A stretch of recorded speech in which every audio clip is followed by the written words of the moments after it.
how fast that technology is gonna go. So let's go to the next slide. Sorry? Yeah.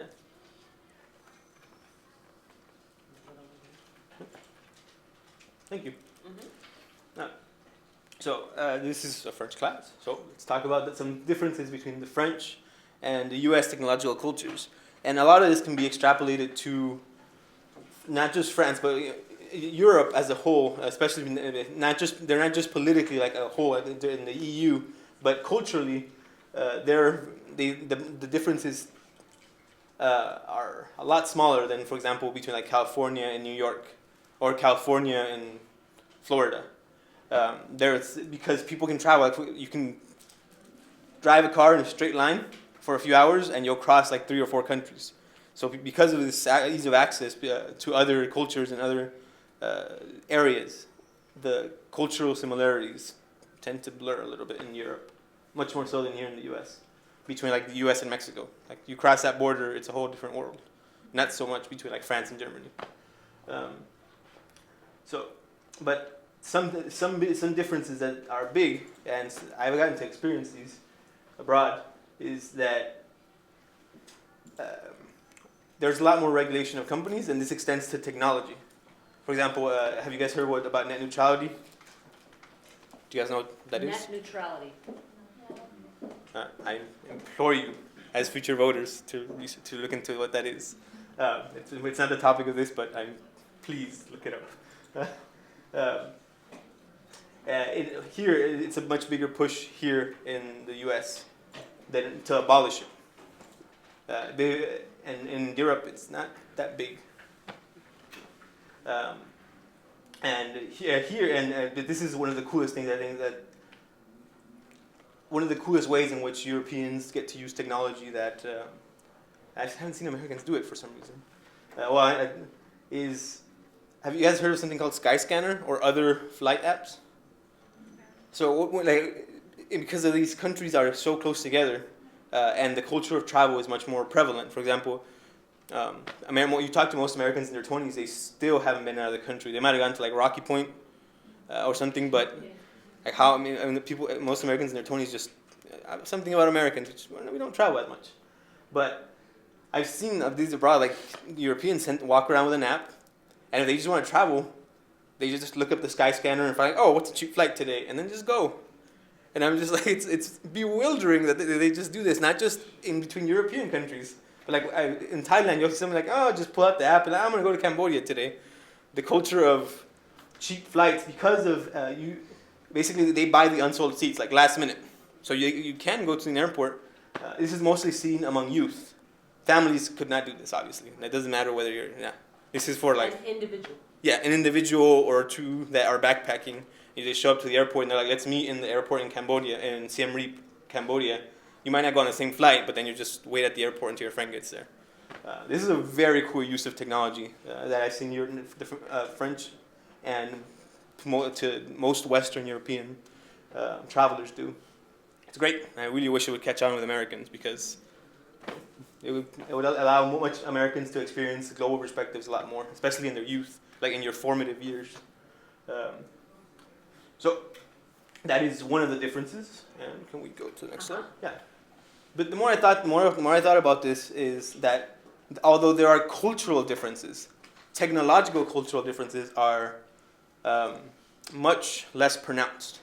And this is a good thing. This is a side effect of technology, that it's brought the world together in ways that a lot of, even like some of the wildest predictions in the 30s through 60s, when you see all these drawings come from, they didn't predict it because it happened so quickly. Things like that we nowadays take for granted, like social media and forums, like Reddit's the big one, and other ones. You can hear from people all around the world, like pretty much instantaneously. I've seen threads go up about just like travel topics, and people from whatever country, they're like, oh, I'm going to this place, can somebody recommend it? In the old days, you're lucky here if you know a friend that's been to another city, and you'd be like, hey, you've been to this city, can you tell me where all the cool spots are? Or some things to do. But nowadays you can do that with pretty much anyone in any country. You can just and that's phenomenal how quickly that happened. By the way, I'm super excited about this. I think because I was probably the last generation that didn't have internet. Like I grew up with no internet, and then I had dial-up, and then I had broadband. And I think I got to see it all. I mean, for most of you, I mean, do you guys remember? None of you should remember a time before broadband. Like where you had to hear the phone line go beep, Yeah. beep, beep, beep. Yeah, That. and heaven forbid, like actually like looking stuff up, having to go to a library, like physically dig out the encyclopedias. The reader's guide was a nightmare. Yeah. Just letting you know that. Yeah, and I love the internet because I got to see it all.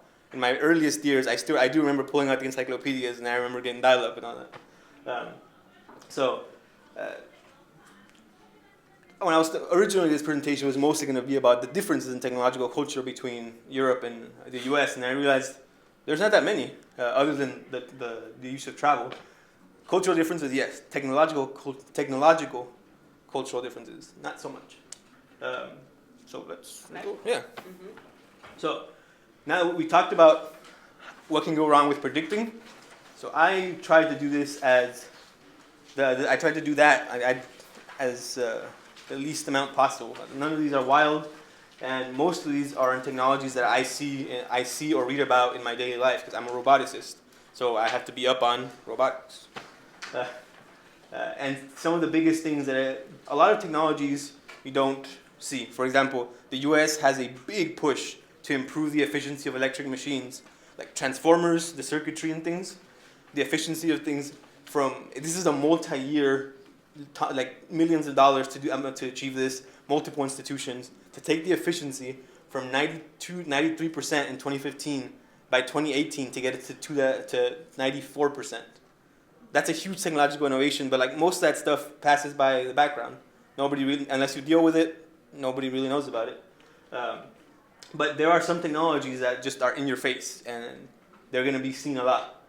Some of them, and these are, I think, three of the biggest ones, although it's not an exhaustive list. There's going to be new manufacturing methods. The maker movement. Has anyone heard of the maker movement? Oh, good. You're about to. And advances in robotics. And obviously, I'm most excited about the last one because that's what I do. Next one. Yeah. So, have you guys gotten to 3D print things? No. Anyone? We're getting a 3D printer in our library. Mrs. Cox said that we are going to have a 3D printer in our library. Chemistry, Mrs. Cox? No, different. Not Oh, okay. Our librarian. Oh, Former okay. English teacher. Oh, Former okay. English teacher, Mrs. Cox. Is Oh. now our librarian. Hey. Yeah. Cool. All right. Don't have any of the answers. I just know she talked about it. So Yeah. we're super excited about that. So, and just like Ms. Clark said, 3D printing is increasing both in quality and availability. Not just Trevor Brown's getting it. A lot of libraries finding that students find their knowledge now on computers pretty much, and very few students go out to dig books out anymore. They're converting some of their spaces to places where students can come and still learn at a library. So still keep it a place of knowledge, but maybe have equipment that students don't have access to at home. For example, 3D printers, you can get a good one for like $800 now on Amazon. And during Christmas, you can get it for that with a $250 rebate. And some cheaper ones if you're willing to put in the elbow grease to assemble them. Yeah. So those of you that are seniors, you know our library has changed dramatically. Yeah. The bookshelves are predominantly gone, just on the outside, and we have computer labs in there now, right? Yeah. So huge change, and Ms. Cox is the push behind that because she does the research, and so she's going to convert the room where the teacher workroom is now. She's going to convert that into a creation room because Okay. that's what the latest and greatest libraries have are these creation rooms. Exactly. And you see mostly two kinds. You see fused deposition, which is the one where like it goes around and like drops little droplets of plastic to make something. It works exactly like a regular printer, just layer by layer. Yeah. And then you have the resin-based printers, which are super cool. That you pull something out of the ooze because you shine a projector. And you cure it with UV light. So those, if you guys are curious about that, I highly encourage you to look into how those work, because they're expensive and they're messier than the Maker bots or something, but they're pretty cool. And 3D printing in retail is another big area where innovation. So let's say you go to IKEA, you buy something, and it has a few small parts. Most of it's still good. I mean, most of the whatever it's a drawer cabinet, yeah. Most of it's still good, but like some little part broke. Nowadays, most people would just you have to take the whole thing to IKEA if it's a crucial part for the assembly. But if it's small, but like the rest of it's still good. But again, it's broken because you can't put it together. So people will take it back to IKEA, and then IKEA will go through this long process. I also worked in Kmart for quite a while back in high school. So let me tell you, I know the retail cycle when you return something. But instead of doing all that and wasting all that energy, people's time, resources, you could just go to the IKEA website, download like on their support page for that product, download that part, the STL file, and then print it. Or go to a library, go to a makerspace, which are kind of like creation labs, but where you can go and pay, and then just print it out. Or they might send you like a little voucher that says like, oh, wherever you go to print it, we'll cover it. That's huge for resource management. And it could also be have you guys bought something on Etsy? It's like kind of like an artist space. Artists can do cool stuff like that and just sell files. That doesn't work so much for big ones. For example, like just in the way that small bands can sell files without protection, without like copy protection. But like I don't know what's the biggest artist for like 3 years in a row, and as measured by money, it's been Taylor Swift. And so if she releases something, that's gonna spread everywhere. So this model of sales would mostly only work for like think of it like an Etsy for designers, for like sculptors. It's really cool, and it already exists in some form at a site called Shapeways. In a way that's changed my life is that I like to make people custom gifts. So things that I've done is I design files in 3D, and then I have them printed out and pressed like in sterling silver. So if I can't find a pendant of something that I like, I'll just design it, and then I have it printed and sent to me. And I'm like, hey, I didn't have to shop around for somebody. I made them something that was for them. It's really cool. And then 3D printing in your own life, like I said, that's a way that it's influenced me.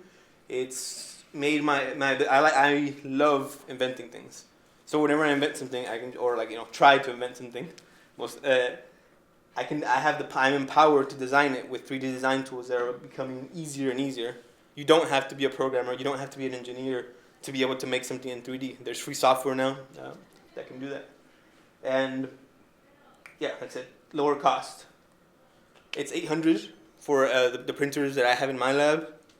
But honestly, if I was buying one for my own apartment, I could probably get one for as low as $300. I just have to put in the time to learn how to assemble it and run it. It wouldn't be as easy to run as the $800 one, but that's pretty good.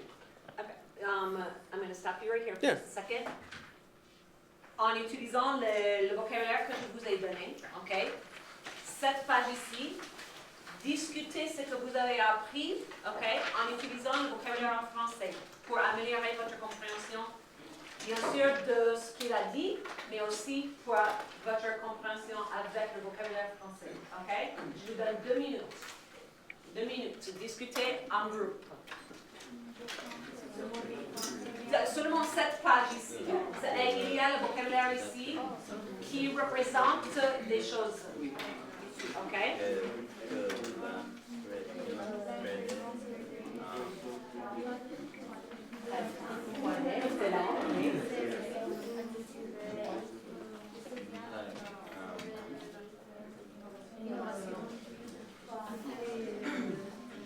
C'est un ordre, oui, donc il commence avec ça. Voilà, donc le vocabulaire ici. OK?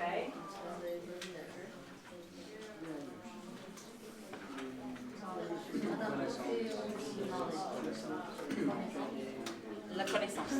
La connaissance.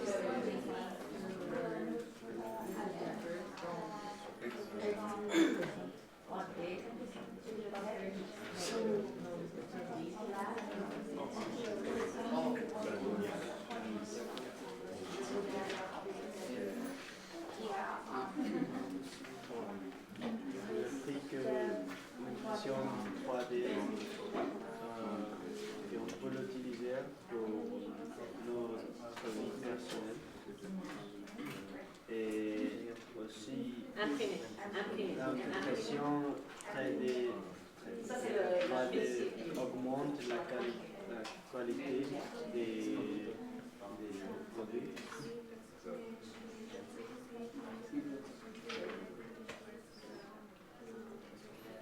J'ai appris la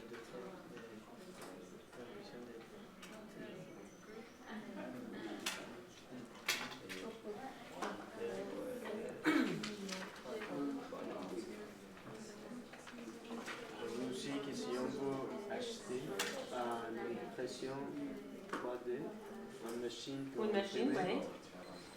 on doit savoir comment la programmer. Okay. Attention encore une fois. No. Okay. So I just talked about how you don't have to be an engineer or a scientist to be able to use a lot of cool design tools and make things. And that's one part of the maker movement. The maker movement there's not like a movement. It's not like a political party or anything. It's just and it kind of sounds like it when I say it like that. But it's just technology and accessibility has gone down a lot. For example, a Raspberry Pi, it's a full computer. It has about the power of a smartphone. It costs $40, $25. Obviously, it doesn't have a keyboard. You have to plug, but it has USB ports, so you can plug it in. And then on Arduino, which they can range from like $5 to $40. There's several different price points. These the Arduino was out, not the Raspberry Pi. The Arduino was out when I was your age. However, to learn it, it was a lot harder. Nowadays, you can just Google Arduino pretty much for anything. Like, I want to make an Arduino controlled light. I want to make an Arduino controlled shower head, whatever. And probably somebody somewhere has written it up and posted not just the instructions on how to build the physical thing, but probably the code too. And then you can study that code or just be lazy and copy paste it. Okay, so what's the purpose of an Arduino light, for example? Let's just like for example, if I want to make a light that whenever I go into a room, now they sell these products like motion controller lights and stuff. That's what this one is. Yeah. Here in the classroom. But it used to be like if you wanted to make something custom like that, or if you wanted to make something like when you walk in and maybe clap a specific sequence, it turns from like regular lights to rave lights or something. Like, that's probably not something you're gonna be able to buy, but you can make that. And you can also talk to motors. So if you wanted something that can control a bunch of little wheels or a little handle, I used an Arduino to make an additional lock for my apartment door, because even though I live in a nice, like next to college area now, I still, grew up in less than favorable neighborhoods, so I still think that way. So I have a weird lock in my apartment that's powered by Arduino. It moves the lock in and out, so a key alone that won't get you into my apartment. And that's just one use that I was like, I want this. I couldn't find it as a product, so I made it. And you can find cheap sensors for just about anything, which allows you to do a lot more. Do you want to make a smart bird feeder that takes pictures only when a bird lands? You can find motion detection sensors. You can find infrared sensors that, with a little bit of know-how, which again is very quick, you can find guides for how to use these sensors to do pretty much anything along with example code. You can find that. Have you guys heard of this one, the FLIR? Yeah, it's the same. It's just the same company that's made. Spell it because you can't see it very well. Oh, sorry. FLIR. FLIR, a forward-looking infrared. Yeah. There you go. FLIR, forward-looking infrared. Yeah. So this is just one example of how technology changes. It's the same company that makes military-grade hardware for night vision. They make heat vision for tanks, helicopters. That used to be, if you wanted to see heat vision, you had to spend several $1,000s to buy basically military-grade hardware. Now for $250, you buy something that you just pop on the bottom of your phone, and guess what? You have infrared, you have thermal vision, really, really good thermal vision, with all the data that comes with it. That's actually an extreme example of a sensor. Most things you can find for like $4, $10, $7, very cheap. And increasing access to programming and easier interfaces. There's a programming language now that's been around for a while now, but it's really easy now for anybody, called Python. Python? Yeah, like the snake. Like the snake. Yeah, and there's guides for it. You don't even have to, if you don't even want to program, you can use something called Scratch, which you just like put blocks. It's I mean anybody, it's almost too easy to program with Scratch. Just So- like this, like Yeah, this scratch. yeah. Okay. The little symbol is a cat. Yeah. Okay. But it's called Scratch because like when you're like using it on a tablet, you're kind of scratching it because you just put blocks together, like make this, do this, and it turns it into code for you. Just yeah, it's really cool. All these things make people more able to do things. Do you guys like some of the early TVs? Some of the big work in early TVs was actually done by, like I think the owner of RCA, which is not a brand anymore, but it used to be. It used to be a pretty big brand, and the dude the founder of that brand used to work on a farm. So a farmer just started making TVs because when technology first came out, it was actually pretty accessible, and then it got complicated. But then it's getting accessible again, and that's largely what's given rise to the maker movement. And next slide. And then advances in robotics, which is what I love the most. Robots can't compete with humans yet because of power use. We're agile. We're dexterous, so we can do things with the same hand that can hammer just endlessly at if you're a big hunk of metal, it's a blacksmith. The same hands can do something fine, like make a Fabergé egg. The difference is skill, but we're equipped with the same thing. The blacksmith is equipped with everything that the artisan has, and we don't have to carry around the battery pack because we eat food and store it. And so, but the things, but like we're good at from a technical perspective. We can do things quickly, pick and place operations. Like I can pick it up, I can put it here. Dexterity, again, being able to do things finely, whether it's assembling a toy or creating some circuit board, and increasing intelligence. If it's your first day on the job, you see other people doing things, and you're like, I'm gonna do those things, and you catch up pretty quickly. We're good at that. We're good at learning. That has been our strength, but increasingly robotics is encroaching on us in all three areas. In dexterity, I mean, hardly a week goes by where I don't read a new publication, news in a journal publication, not a magazine, where some lab has invented like something that's slightly more dexterous or combine things from other labs to make something more dexterous. Is that movement big, like in the prosthetics area or not? No, not they that. benefit from each other, Okay. but not, yeah. Okay. Increasing speed. This is a Staubli TP80 machine out of Germany. I have seen that thing make 1,000 pick and place operations per minute. So for simple things like, let's say, taking the shell off a shrimp, or moving a pen into their packaging, it can do things 1,000 times per minute. Simple operations, but still. Like let's say if I was taking the shell off a shrimp, that's because you can buy de-shelled shrimp. So at some point, someone has to de-shell that shrimp. So let's say you're just going like full bore. You're gonna get tired after a minute if you just it doesn't. I'm gonna go as fast as I possibly can. You cannot go forever, and this machine can keep up a pace faster than a human for simple tasks, and pretty much yeah. Continue. Yeah. And then you don't have to pay it because you already bought it. And then increasing intelligence. That's the third thing we're really good at. Google there's experiments with something called neural networks, but for example, I'm sorry.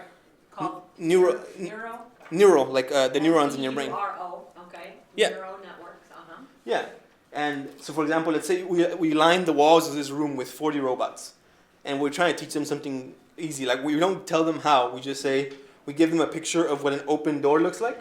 That's what they have in front here. You see that there's a frame and there's a door. You just tell them, at the end, your job is done when that door is open. You give them a picture of what that looks like. And the arms, initially, they'll just flail around because you didn't tell them how to do it. But eventually, one will figure out, one will hit the handle at some angle, whether it's it might not be an intuitive angle, but it'll hit it.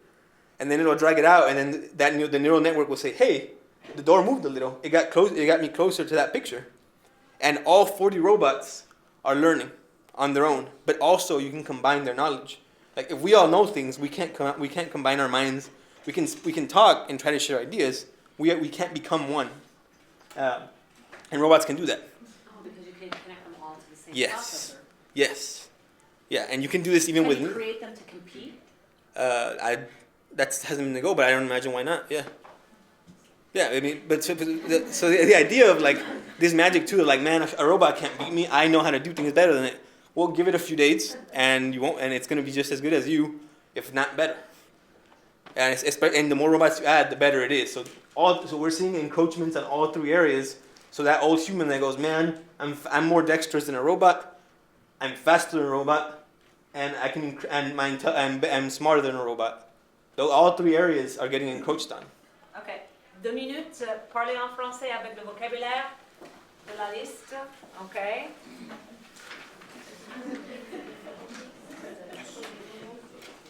We're good. Yeah, we're good. We have Yeah. about 17 minutes. Yeah.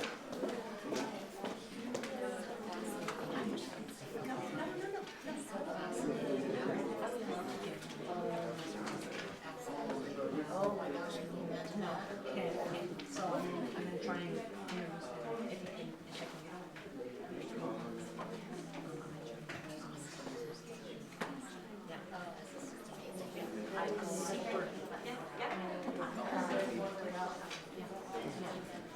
Thank you.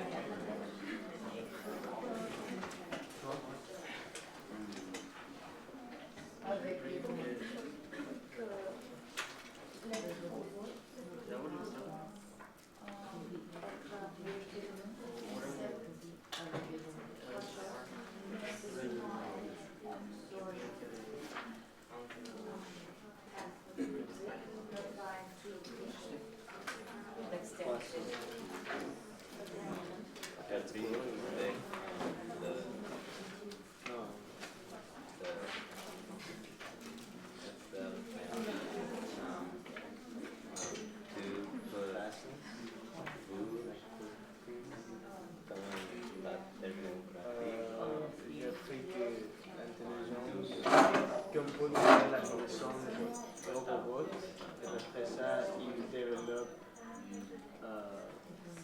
en intelligence.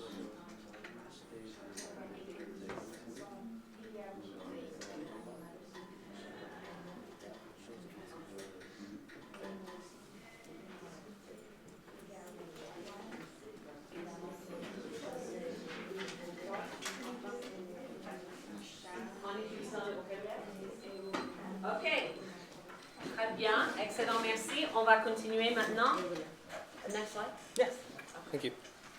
So now that we discussed some of the technologies that are going to have the biggest visible impacts in our life, because they're going to be in the limelight, front and center, let's talk about some of the positives and negatives of how these technologies are going to impact our lives. Again, this is not an exhaustive list by any means, but it's just a couple of cool examples. And some of the positive social implications is that things will get cheaper.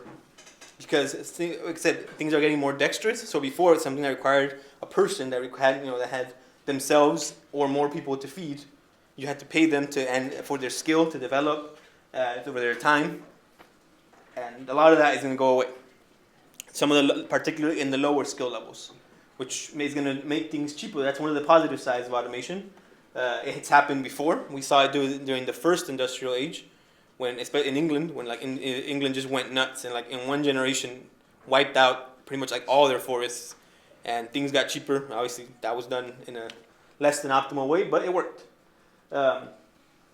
And something that I'm not sure why, but to my knowledge, I haven't seen it discussed. I haven't even seen a single article in any news about this. And I looked again last night. I Googled it just to be sure that when I said this, I was still accurate.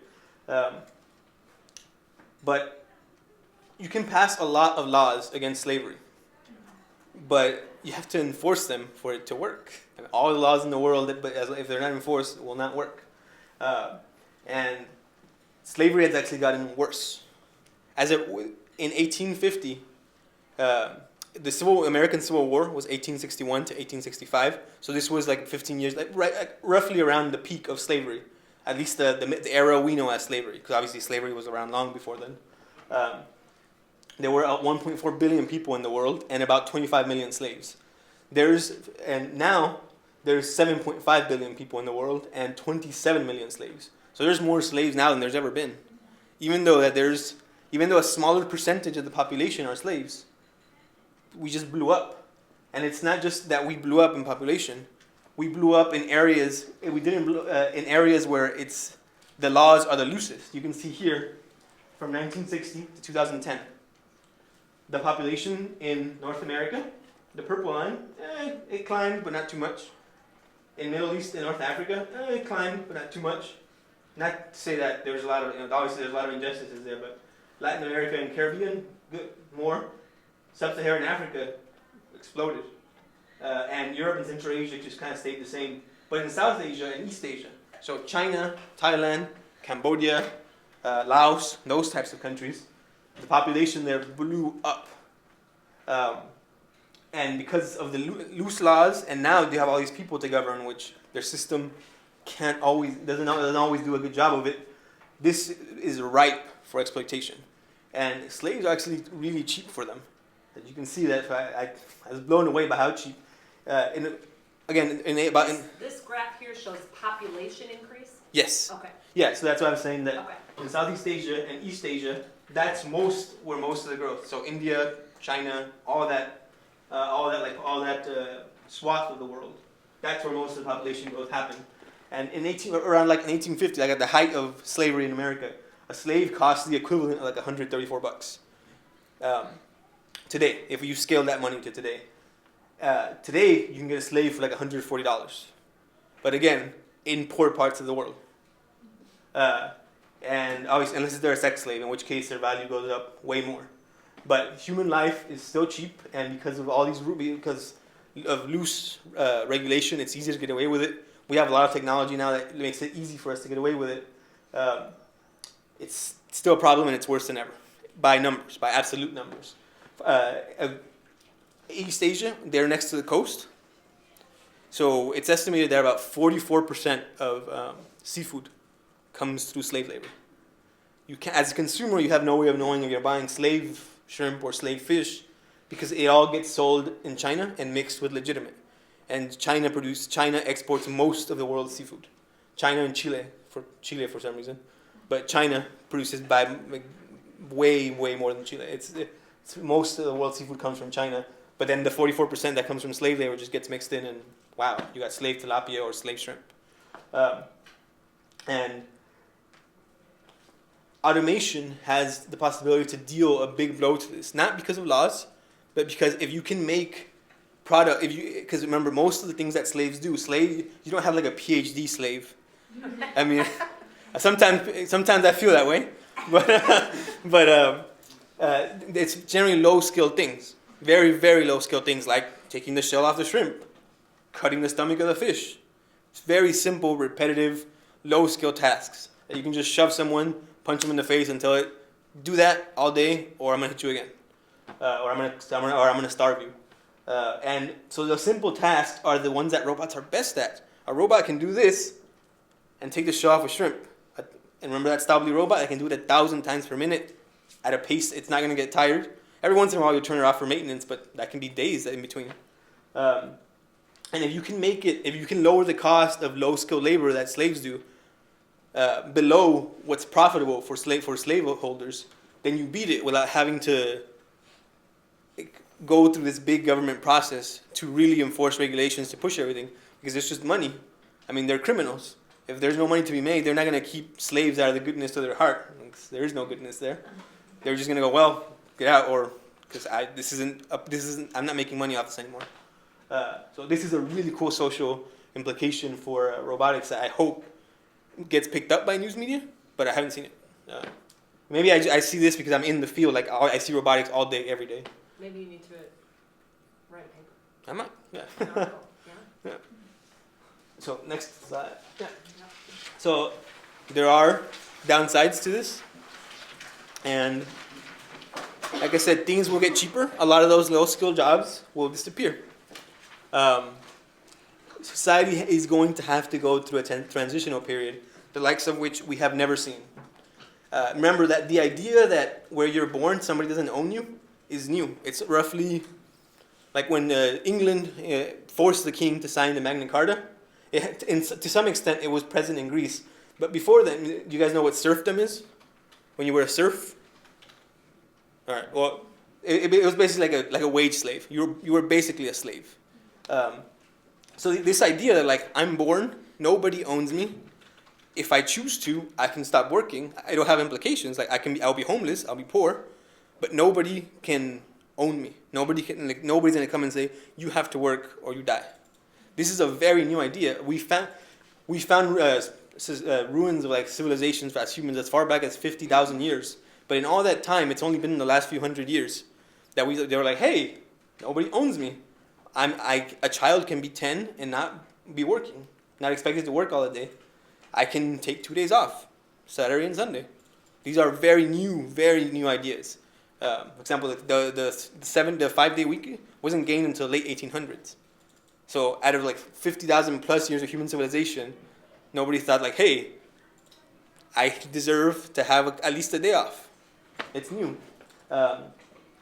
And so we're in a scenario where we have so many people, and a lot of those jobs are going to go away, and there's not going to be anything for them to do, mostly in the lower skilled areas, like the people that take the shells off the shrimp, the ones that get paid for it anyways, the people that do mining.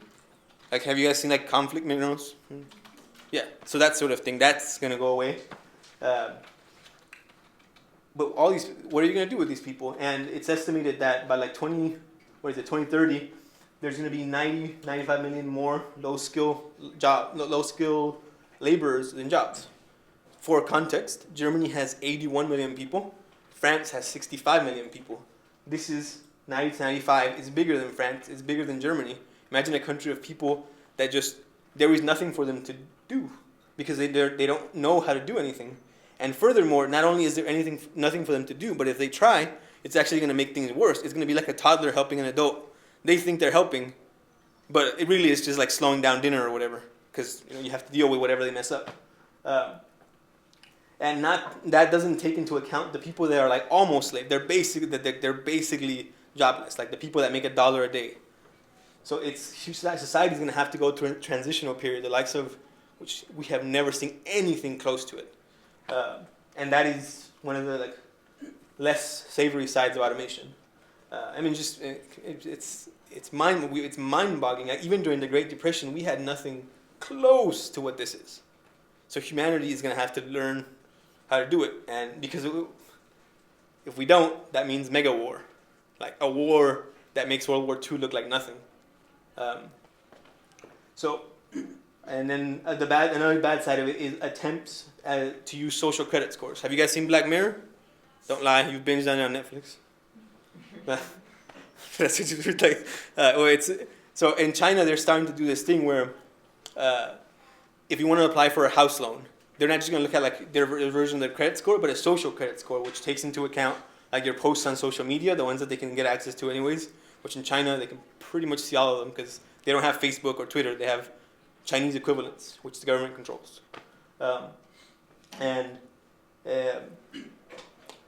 So let's say like you're applying for a loan, and then the Chinese government will be like, well, I mean, how good as a citizen have you been as defined by them? Like, have you posted like pro Chinese government things? Like, how is that sort of thing? It's not a good place for society. It's not a good road for society to head down. But it is going.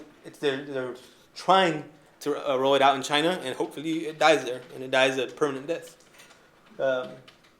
These are just some of the social implications. These are some of the positive and negative social implications. There's a lot more, and I'm sure you guys can come up with a lot more. But I just started to give you guys a couple of examples.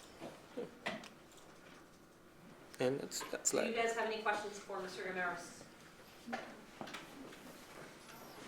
Are you blown away by this presentation? Because I know I am. But I'm pretty easily blown away when it comes to technology, as you know. Yeah.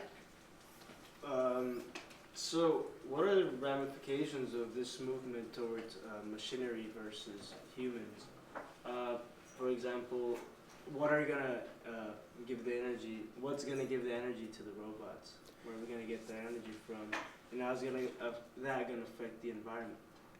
I mean, luckily, humanity, even though sometimes it doesn't seem like it, we've made great strides towards renewables. The good thing is that robots tend to be electric, which means that it doesn't matter where your electricity comes from, as long as you create electricity, you can power them. So in that way, it kind of just homogenizes things. It's doable. Like here in America, we don't do it as much as we should, but Germany is almost entirely, they're like 80% renewable right now. Costa Rica has been running for like 90 days and counting of all renewable. Like zero coal, just all renewable. It's crazy. I mean, it's kind of like a big experiment, but people thought, oh, it'll collapse after a few days. Nope, it's not going on like day 90 something and counting. Obviously, they're smaller, but the resources are there. In 1992, the U.S. government commissioned a study to study wind power in North Dakota, because the middle of America is very windy, very flat. True. Yeah. All the time. You're not wearing your "I'm so corny" shirt, but Windy. yeah. Yeah. So just in North Dakota alone, there was enough wind power to be harvested for the entire country. Obviously, you can't get all of that because of practical applications. Not every farmer will be like, yeah, I don't mind a wind tower on my farm. But that's just, we have so much here in America. That's just wind. That's not even including, we have massive coasts. We have way more coasts than France does, than Germany does, and Costa Rica does. So that's wave power. That's wind farms offshore, which, they're not that pretty, but they work. So it's, in that way, automation is good because it's going to drive the electricity in that way. The electricity production, because it homogenizes. It doesn't matter where it comes from. Robots just work on one thing. Yeah. People need homes. People need safety. People need all these things that robots don't. So, yeah. So, scientists and other branches working with you guys to create this, these renewable sources to empower your robots, or you guys are working individually? No, we don't do any power stuff. What we do is robotics. I work in swarm robotics. So if you know what ants and bees do? Like they work together. They're each low cost. That's what I do. So that's what I specifically do. I drop the cost of a robot that could do the things we wanted from $4,000 plus to $350 per robot. So I dropped it by more than 10 times. Because again, you want to have cheap robots to be able to do kinds of crazy things. Simple tasks. Yeah, but not so simple. Right. Swarms are emergents. So even have you ever seen a shark try to eat a fish ball? When a shark goes after a fish ball, even though fish individually are weaker, they're dumb. They really are dumb as a rock. They have some simple rules in them, just like ants and bees do, and they act as a collective. All of a sudden, instead of thinking of it like 1,000 individual fish, they start acting as a whole. And every time the shark goes in for a bite, the ball, this new organism that emerged from 1,000 fish, just curves around the shark, and the shark gets nothing. And the shark can try again and again and again, but this ball, this new life, just beats him every time. That's what I do, combining simple things into one mega thing. But you don't work with any other. So is there another wing at ASU that's working on renewables or? Oh, ASU, we're fortunate. No, keep going. We have a huge renewable energy program, massive. If you guys are interested in studying it, ASU might be one of your best bets in the country to study it. Not because it's just, and for you guys it'll be cheap. So you get cheap and a world-class institution for renewable energy. Okay. Can we please thank Mr. Gamaris on your way out?